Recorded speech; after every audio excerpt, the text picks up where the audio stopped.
Hi, what's up? So,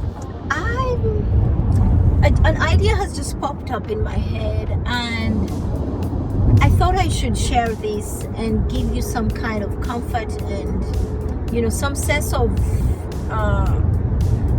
direction or a little glimpse into what the future holds if you are in the box truck business, or you're in the transportation industry generally, or you are in the trucking industry specifically, or business in general. So this has come up in a sense to mean that when you just start out, these are things that I went through when I had just started the box trucking business. You have a lot of challenges that come up, and they might make you feel like, oh, this thing is never gonna work.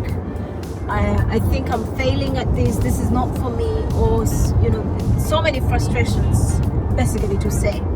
So to start off with, you have frustrations to do with where to find a good truck, or a good price point for the truck. Apparently, right now the trucks are so expensive. It's above and beyond market value. What other people 2 years ago bought it, or even 1 year ago bought them from. So you will feel that frustration, like, why can't I get something at a fair price? Already you've been saving up this money for maybe a year or two, saving for a different kind of price point, and now you see the price is different. And even finding a good one, which with low mileage, with a good engine, good brand, one which hasn't been on the road for so long, which has just one owner, is a tough one. So even when you find it, it's very expensive. But just know that ends. You just have to jump over this hoop and go to the next one. Then you have insurance. Insurance is to start out with, it's going to be expensive. It always starts out expensive. I don't know why. It's like they're just giving you some initiation ceremony of some sort by giving you all the high prices when it comes to insurance. But that also ends. The minute you sign up with any insurance policy, begin to ask for more discounts month after month. Every time I'm depositing this money, I'll call my agent. I'll ask him, hey, can't you change this? Now we are not going so far away. Can't you change this? Have you tried to do this? I've had my friends are paying this much. These people stay in the same location as me. They're doing the same business as me, but they're paying this much. Can you tweak it a little bit? Maybe there's certain things I don't need in this policy. Until something gives, I will not stop. So do not stop with any pricing, especially if they're expensive. Things to do with $1,500, $1,900, $1,600, $1,700. I've paid all those price points, I'm telling you. But I've been able to take it down, and now I'm able to pay, about $1,200 and something per truck. And I'm hoping that I can take it even further down. It's not the best price, it's not the lowest. People pay even much lower than that. But if I've been able to do it in 6 months, I'm hoping somebody else can be able to do it.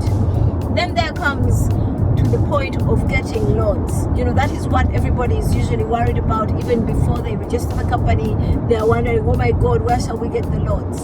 Yes, the loads can be a little bit tricky when you start, especially if you're deciding to go straight out under your own authority to be booking these loads. It's going to be tough, because most brokers, you'll see good loads, but they will not give the loads to you if you are the one who's dispatching yourself. You're going to be able to see the loads as they're posted on the load board. You might be able to even negotiate for these loads, just to be told, oh, your authority is too young for us. We need 90 days, we need 6 months, we need a year. All that kind of bull. That is what the brokers want. We have no choice about it, but just to fall in line. So ideally, the best thing right now, what I would advise is that go list under somebody else. Let them dispatch you for a little bit until when your authority is strong enough to be able to do what? To dispatch your own self. And if all is well and you think you can continue with them, just continue with them. But that shouldn't deter you if you're getting bad loads, because sorry, if you're not getting the broker deals, or you're not getting the loads that you're seeing on the load boards, because your authority is low. The other thing is that you might have to go through a number. If you're not so lucky to find the best dispatchers right off the bat, who are lucky to get a good one to start with, you might end up finding one of those not so good dispatchers, and they will end up having your truck seated more days than it is working. And that's not something that's very good for you, who is trying to get this business off the ground, and rolling. So trying to also stay strong during that time, but also to look out for better options that are very good. Don't mind so much about the percentage they are taking. Yes, there's a reasonable, ideally 12-13% is good, because they are giving you the lots, and they're also going to be factoring. If they're giving you factoring on top of that, then I think that's a pretty good deal. Just take it and suck on it until the 6 months end, and then afterwards you can find somebody who is cheaper if that's what you want. But from what I know, cheaper dispatchers sometimes don't end up to be giving the best service, or sometimes they're overwhelmed because they have to compensate for the cheap loads. They have to compensate by having multiple carriers. So think about that. But at the end of the day, all these challenges just do end. You might find a challenge of finding drivers, especially drivers who are going to be driving for you OTR, and that requires you to do a little bit of search. And if you're going to be just a company owner, fleet owner who is not going to be driving, then you have to get over that hoop too. But it all ends, I'm telling you, you have to find ways. There's a link, actually, I'm going to put up a link here and in the description about how to find drivers to drive OTR for you, and you can be able to use that to get some tips on how to do that, and then staying compliant. These drivers can be sometimes very complacent when it comes to keeping up with all the things that they have to do, trying to keep the ELD going, keeping all the breaks that they have to do, looking at the truck and keeping it in shape, and paying attention to all the little breakdowns that keep happening. So having yourself a good orientation system and a way to keep track of all of this thing also helps.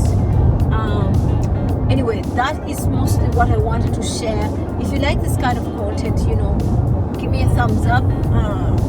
Also in the comments below, let me know the challenges that you're incurring right now. If you're starting out, what have you been able to get over? What are you facing right now? Let's discuss. We can be able to share and see ways on how to be better and to win over this trucking industry.